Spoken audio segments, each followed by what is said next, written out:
जी।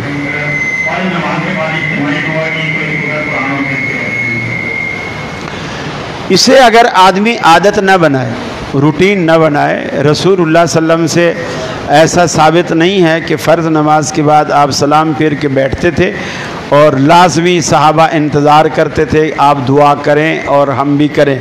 लेकिन अगर कोई दरख्वास्त करता तो आप ज़रूर दुआ करते, और जब भी दरख्वास्त करता उसी वक्त दुआ करते। हत्ता कि जुम्मे में 2 मरतबा, बुखारी शरीफ में आता है, 2 मरतबा जुम्मे के अंदर आप खुतबा दे रहे थे और एक बंदा आया, उसने बड़ा शोर मचाया कि या रसूलल्लाह हम तबाह हो गए, बर्बाद हो गए, हमारी चरागाहें खुश्क हो गई, पानी के हौज़ खाली हो गए, जानवर मर रहे हैं, बच्चे मर रहे हैं, बारिश के लिए दुआ करो। अल्लाह के रसूल ने खुतबा रोका, उसी वक्त दुआ के लिए हाथ उठाए और सहाबा ने भी आपके साथ हाथ उठाए और अल्लाह ने बारिश दी। अगले जुम्मे तक बारिश होती रही। फिर जब मस्जिद में आप खुतबा दे रहे थे, उसी तरह का वही शख्स था या कोई दूसरा था, लेकिन उसका अंदाज़े बयां वही था जो पहले था। हम तबाह हो गए, बर्बाद हो गए, ये हो गया, मकानात गिर गए, रास्ते बंद हो गए, या अल्लाह, अल्लाह के रसूल अल्लाह से कहो इस बारिश को टाल दे। फिर अल्लाह के रसूल ने खुतबा रोका और मिंबर पर हाथ उठाए, सहाबा ने आपके साथ हाथ उठाए और आपने दुआ की कि या अल्लाह मदीने की ज़रूरत पूरी हो गई है, अब इसकी जहाँ ज़रूरत हो इन बादलों को वहाँ ले जा, और अल्लाह ताला ने बारिश रोक दी। इससे इज्तिमा साबित होता है। इसी तरह ईद के अंदर भी अल्लाह के रसूल ने फरमाया जिन औरतों को नमाज नहीं पढ़नी, यानी हैज़ वाली औरतें नमाज नहीं पढ़नी, वो भी ईद के मैदान में जाएं, नमाज से मुसल्ले से अलग रहें, अलबत्ता मुसलमानों की दुआ में शरीक हों। वहाँ भी इज्तिमा साबित हो रहा है। तो सिर्फ फ़र्ज़ के बाद के लफ्ज़ नहीं है, फ़र्ज़ से पहले जुम्मा के खुतबे के दौरान भी साबित है, ईदैन में भी ईद की नमाज के बाद खुतबे के बाद वो भी दुआ साबित है। अलबत्ता ये भी साबित है कि अल्लाह के रसूल से जब भी कोई दरख्वास्त करता आप उसी वक्त दुआ के लिए हाथ उठाते।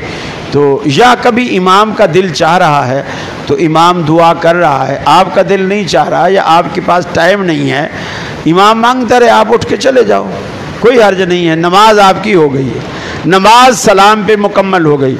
अब ये जो बाद वाली दुआ है ये उस नमाज का हिस्सा नहीं है, ये अलग है। अलबत्ता ऐसी रिवायात मौजूद हैं जिसमें आपने फरमाया फ़र्ज़ों के बाद दुआ कबूल होती है। कुछ लोगों का उसकी सेहत पर कलाम है, लेकिन फ़ज़ाइल में बहरहाल उलमा उसको मानते हैं कि फ़र्ज़ के बाद अगर कोई इमाम अपनी ज़रूरत अल्लाह के आगे रखना चाहता है वो बेशक दुआ मांगे, और अगर इमाम नहीं मांगता उठ के चला जाए, आपके पास ज़रूरत है और आपके पास टाइम भी है, आप बैठ के मांगते रहें।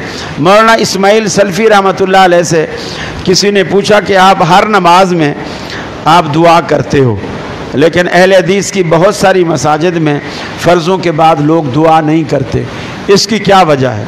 मौलाना इस्माइल सल्फ़ी रहमतुल्लाह अलैह ने हंस के कहा कि भाई मेरी तो असल में अभी बहुत सारी ज़रूरतें बाकी हैं जो मैं अपने रब से मांगता हूँ, जो नहीं मांगते हो सकता है उनकी सारी ज़रूरतें पूरी हो गई हूँ, मेरी तो अभी बहुत सारी ज़रूरतें बाकी हैं। तो दुआ को आप ज़रूरत समझ के मांगें। अगर आपको उसकी ज़रूरत है तो आप इमाम के पाबंद नहीं हैं, इमाम आपका पाबंद नहीं है।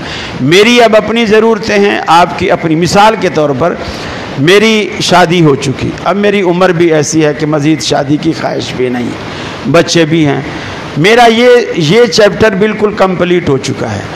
अब मैं जहाँ भी नमाज पढ़ता हूँ मैं शादी की दुआ नहीं करता, ठीक।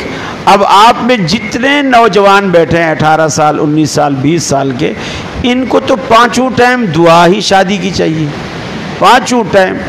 और अगर आप मेरी दुआ पे रहेंगे तो आप सारी ज़िंदगी कुंवारे ही रहेंगे। तो इसलिए इमाम की दुआ पे न रहें, आप अपनी ज़रूरत अल्लाह के आगे रखें ताकि आपकी जो दुआएं हैं अल्लाह कबूल करे। जी।